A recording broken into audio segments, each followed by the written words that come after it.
안녕하세요. 저는 아주대학교 의과대학의 정신건강의학과 조선미입니다. 저는 이제 병원에서 많은 아이들, 성인, 청소년을 보는데 예전하고 굉장히 아이들이 좀 달라졌다는 느낌을 많이 받았어요.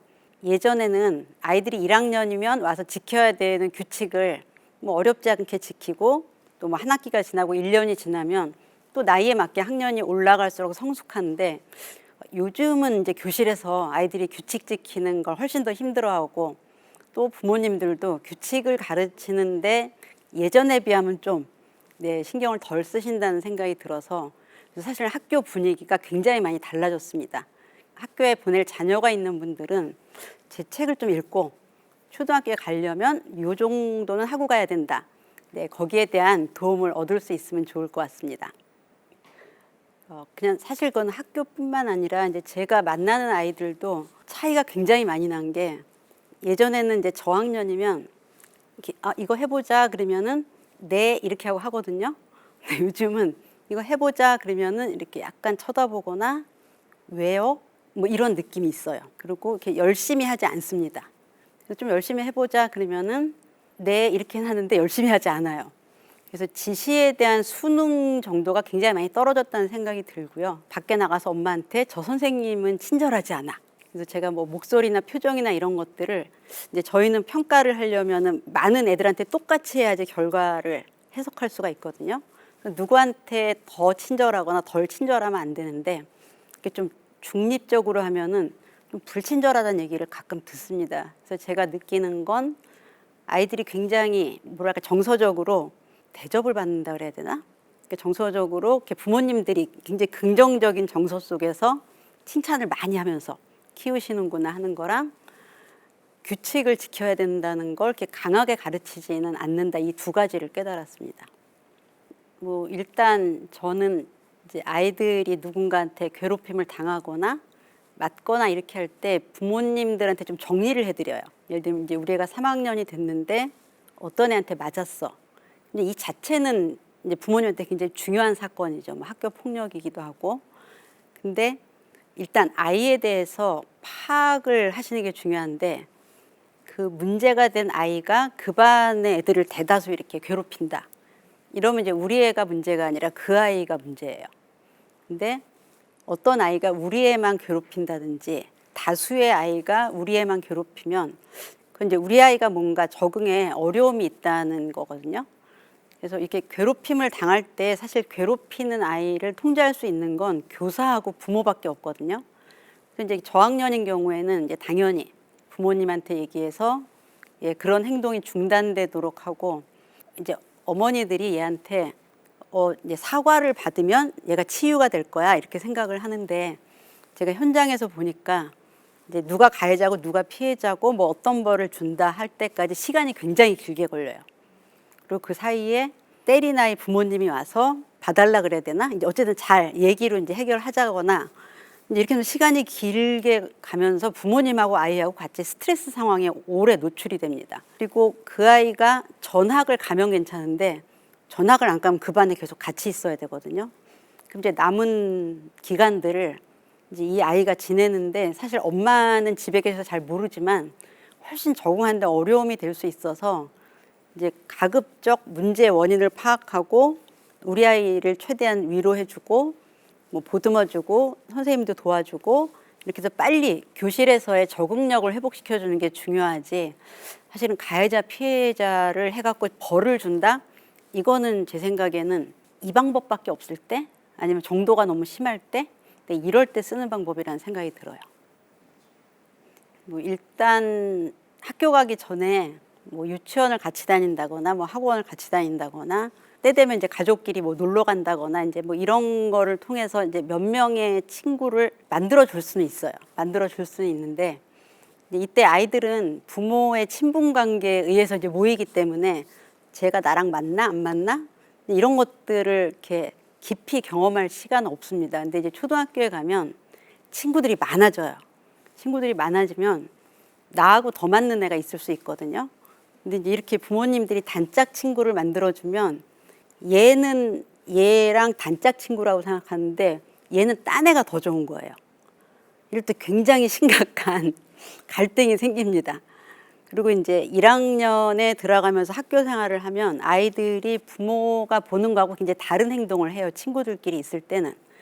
그래서 1학년에 보내실 때는 이제 너네들이 한 반이고 단짝 친구니까 잘 지낼 거야. 이렇게 생각하시면 안 돼요. 항상 더 좋은 친구가 나타날 수도 있고요. 그다음에 둘이서만 안 다닐 수도 있고요. 셋이 왔는데 셋이면 또 얘가 얘랑 더 친해지고. 그래서 이런 굉장히 다양한 가능성에 애가 노출된다고 생각하시고, 왜냐면 이제 단짝인데 이 애 중에 한 애가 딴 애를 사귀면, 딴 애랑 친해지면 얘가 집에 가서 엄마 뭐 걔가 나랑 안 놀아. 그럼 이제 이 엄마가 이 엄마한테 가는. 네, 굉장히 제가 볼 때는 이제 친구 관계라는 굉장히 자연스러운 관계를 어머니들이 과도하게 통제하는 경향이 있는데, 이렇게 해서 절대로 친구가 많아지거나 잘 지내지 못하거든요. 그래서 학교 가는 순간부터는 너는 누구하고 놀아라, 누구하고 놀지 마라는 걸 안 하시는 게 좋고요. 그다음에 이제 애들이 커지면 좀 자기 생각이나 자기 이렇게 의견이 뚜렷해지기 때문에 부모님이 모여서 같이 놀지만 여기 애들끼리 놀 때 싫은 애는 싫거든요. 싫다는 표현을 합니다. 집에 올 때도 나 쟤 안 가면 안 돼? 근데 이제 이렇게 어른들끼리 친한 게 중요하면 그때는 어른끼리만 모여야 돼요. 애들끼리 잘 맞으면 놀아도 되지만 사실 이게 이 아이의 교우 관계에 크게 영향을 미친다는 생각은 버리시는 게 맞습니다. 저도 애들 키우면서 어느 순간에 이제 제 앞에서 쓰진 않았지만 저희 딸이 엄마 애들 다 욕해 이러더라고요.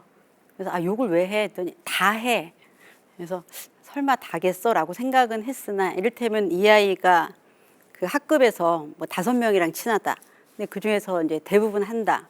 근데 이제 욕이라는 게 막 쌍욕을 하는 게 아니라 이렇게 한마디 들어가는 거잖아요. 한 2개 정도가 있습니다, 요즘. 맨 앞에 붙거나 맨 뒤에 붙거나. 제가 들었을 때는 이게 애들이 쓰는 뭐 접미사, 접두사 같은 느낌? 근데 이걸 욕이라고 생각하면 엄마들은 굉장히 깜짝 놀라는데, 저 개인적으로는 또래랑 어울리는데 또래랑 다른 말투를 쓰는 건 굉장히 어렵습니다. 사실 어른들도 남자분들 그 예비군 훈련 가면 다 옛날 말투 쓴다고 제가 들었거든요. 그리고 이제 초등학교 동창 모임 하면 또 옛날 별명 부르고.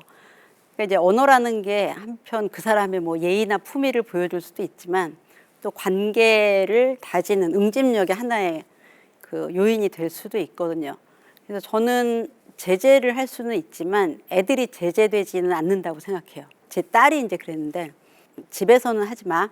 그러니까 이제 집에서는 안 하더라고요.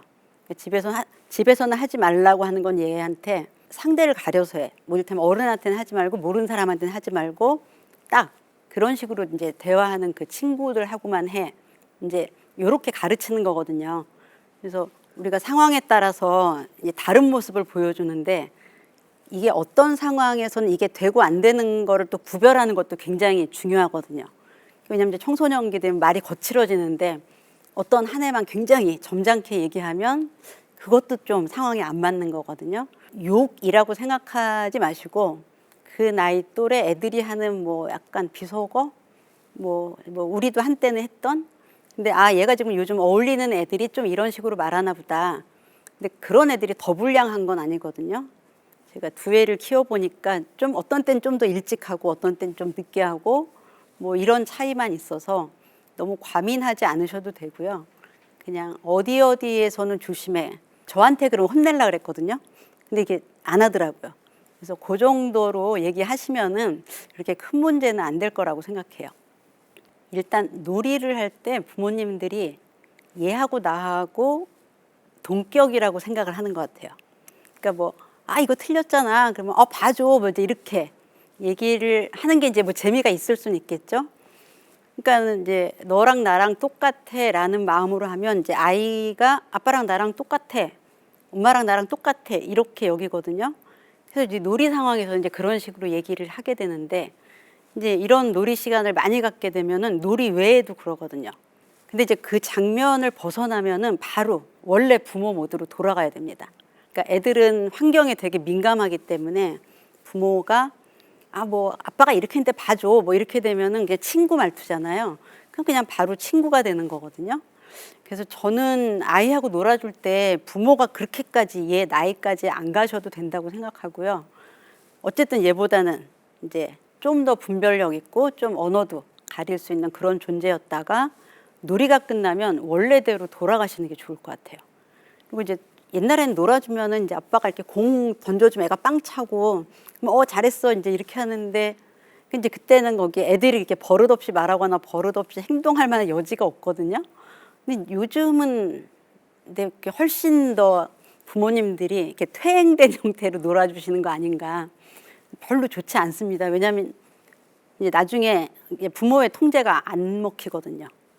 그러니까 분명히 조그맣게 나한테 막 이렇게 했는데 그 아빠가 갑자기 너 이거 하지 마 그러면은 애들은 단순하기 때문에 이걸 합치기가 어려워요. 약간 표정 관리도 안 되고 이거 내가 웃어야 되나 화내야 되나 뭐 이제 이렇게 되기 때문에 저는 놀아는 주되 너무 연령대를 아래로 가지 않는 게 좋다고 생각해요.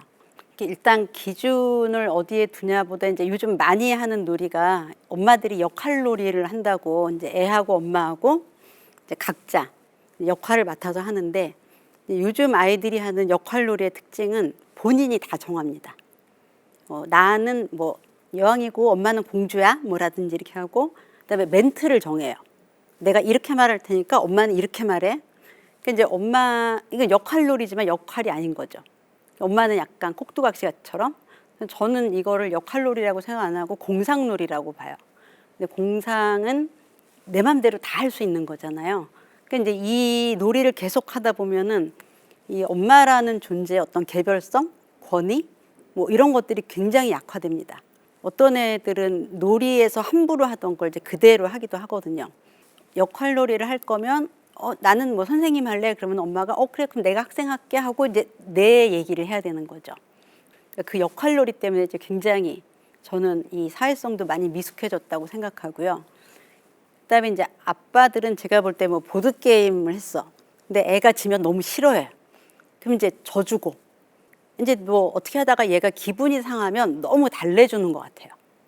이제 왜 이거 이렇게 써? 뭐 이쪽으로 하라고 그러면 그래 알았어. 이제 이렇게 되면서 이제 그 놀이를 통해서 애들이 굉장히 더 어린 나이로 퇴행을 할 수 있게끔.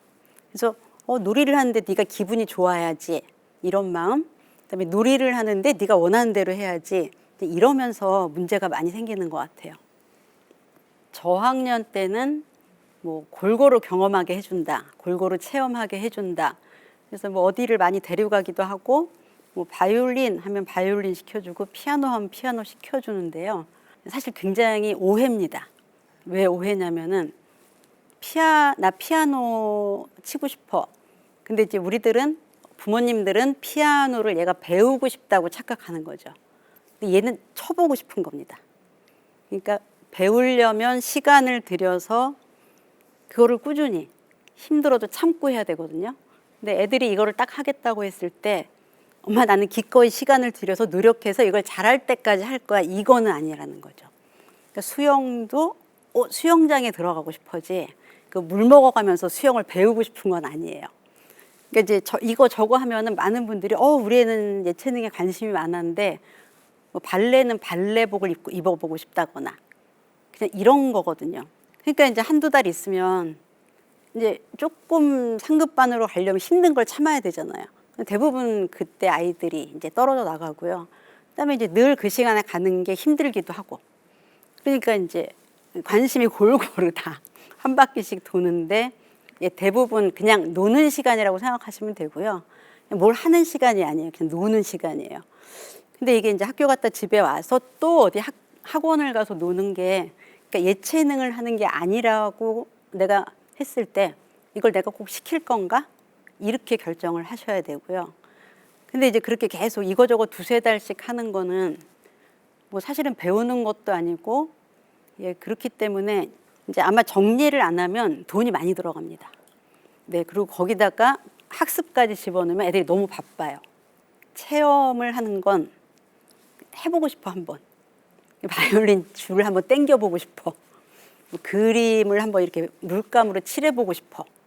이제 이런 거 아주 드물게 거기에 뭐 재능이 있거나 몰입하는 애들은 시키셔도 돼요. 근데 제가 볼 때는 이제 3달을 넘어간 애들은 거의 없어요. 근데 저희 딸도 발레복이 예뻐서 이렇게 해서 아 하고 제가 알고 그다음부터 이제 웬만한 건 안 시켰는데 그냥 저는 그냥 운동. 아 얘가 가서 일정한 시간에 일정한 시간만큼 이제 몸을 쓴다. 뭐 요 정도. 그리고 피아노하고 미술은 사실 그거를 배우지는 않더라고요.